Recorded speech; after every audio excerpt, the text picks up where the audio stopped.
I decided to meet my friends today. My friend Josh invited me to a restaurant to celebrate a momentous occasion. He's getting married, and at the same time to introduce me to his bride. To be honest, I didn't want to go. I didn't want to because I knew Josh's future wife very well, but that's only half the trouble.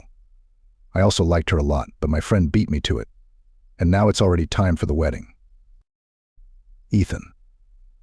Finally thought you wouldn't show up again, Josh said, smiling and giving me a friendly slap on the back. I forced a smile, nodded, and sat down at the table, pretending I didn't care. Emily didn't pay any attention to me either. She was sitting next to Josh, laughing at something he said, and I couldn't help but notice how happy she looked. I poured myself some wine, brought some snacks closer, and the evening began.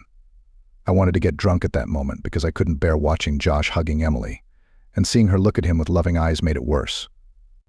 The thing is, we lived in the same neighborhood but in different buildings. I noticed her right away when she moved in, and I was instantly drawn to her. But she never paid any attention to me. I never had the guts to approach her, and now she's marrying my best friend. It felt like I was an ostrich hiding my head in the sand. I didn't want to fight with my best friend. We had been through so much together, so many years of friendship, laughter, and shared experiences. The party was in full swing, and everyone had already had a lot to drink. There were dirty jokes flying around, and the girls who were with us that night seemed to be enjoying the banter. My friend's fiancée Emily decided to go dancing, and I couldn't take my eyes off her. She was perfect, even in the way she moved on the dance floor. Inside me, everything exploded. I was ready to grab her and carry her far away. My imagination was drawing such vivid pictures in my head that I even started sweating, my heart pounding as I watched her. I couldn't stand it any longer. I got up and followed her, my mind clouded with emotions I couldn't control. There was no one around near the restrooms, and she must have gone inside.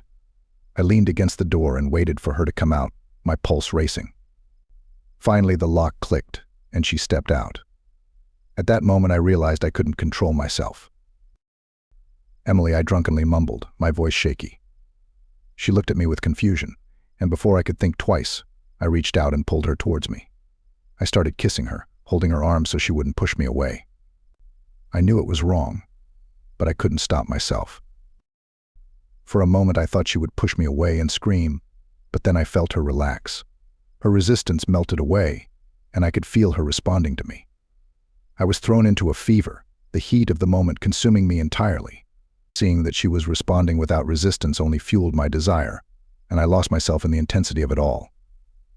After what felt like half an hour, when everything was over, we both looked at each other, breathless and filled with a mix of emotions: guilt, desire, confusion. We both knew what we had done, and the weight of it hung heavy in the air.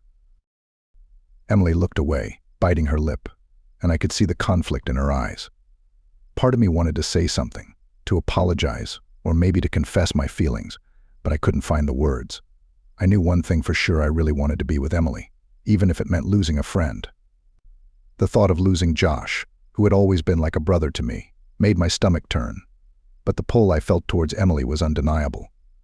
I had never felt anything so intense, and now that I knew she felt something too, I couldn't just walk away.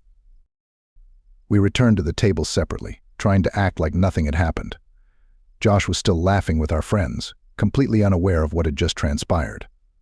I sat down, my mind racing, and poured myself another glass of wine. Emily sat next to Josh, her face flushed, and avoided looking at me. The rest of the evening passed in a blur, and I could hardly focus on the conversations around me. All I could think about was what had just happened and what it meant for the future. As the night drew on, I found myself lost in a haze of conflicting emotions. Josh was completely oblivious to the turmoil raging inside me. He kept on with his jokes and laughter, and every time he looked at Emily, his eyes sparkled with love. It made me feel like the worst person in the world. But even with the guilt gnawing at me, I couldn't ignore what had happened between Emily and me. I couldn't pretend that it didn't mean anything. There was something there, something real, and now that I knew it, I couldn't forget it.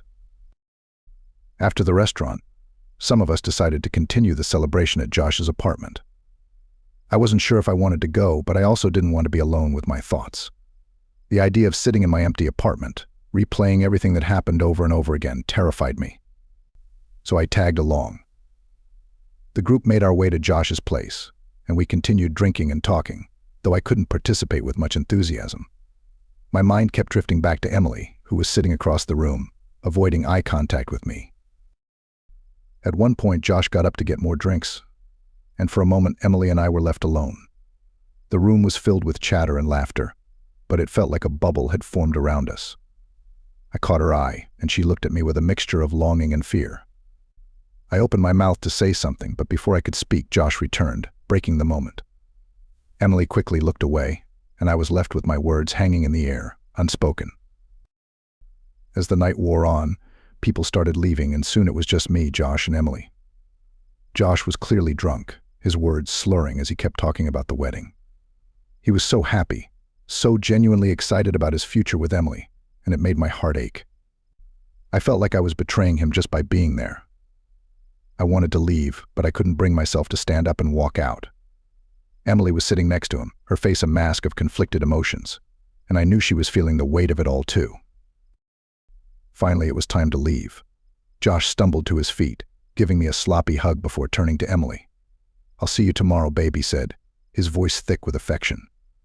Emily smiled weakly, and I could see the strain in her eyes. She walked me to the door, and for a moment we were alone again. I looked at her, wanting to say something, anything, but the words wouldn't come. Instead, I just nodded, and she did the same. I walked out into the cool night air, my heart heavy. I knew things couldn't stay the way they were. Something had to change, but I didn't know how to make it happen. All I knew was that I couldn't keep pretending that everything was okay, not when everything inside me was screaming otherwise. The next day I woke up with a pounding headache, the events of the previous night playing in my mind like a broken record. I knew I had to talk to Emily. I couldn't just let things hang in the air between us. I needed to know what she was feeling, what she wanted. I needed to know if there was any chance for us, or if what happened was just a mistake that we both needed to forget. I picked up my phone, my hand trembling slightly as I typed out a message. "Hey, can we talk?" I stared at the screen, my thumb hovering over the send button. My heart was pounding in my chest, fear and hope battling inside me. Finally, I pressed send, and the message went through. I put my phone down, my heart racing as I waited for a response. Minutes felt like hours as I waited, each second stretching out endlessly. Finally, my phone buzzed and I picked it up with shaky hands. "Okay, meet me at the park." In an hour, I let out a breath I didn't realize I had been holding. I had no idea what she was going to say, but at least we were going to talk. At least we could finally face what had happened, and maybe, just maybe, figure out where to go from here. Like the story? Support with a like and subscribe for new stories.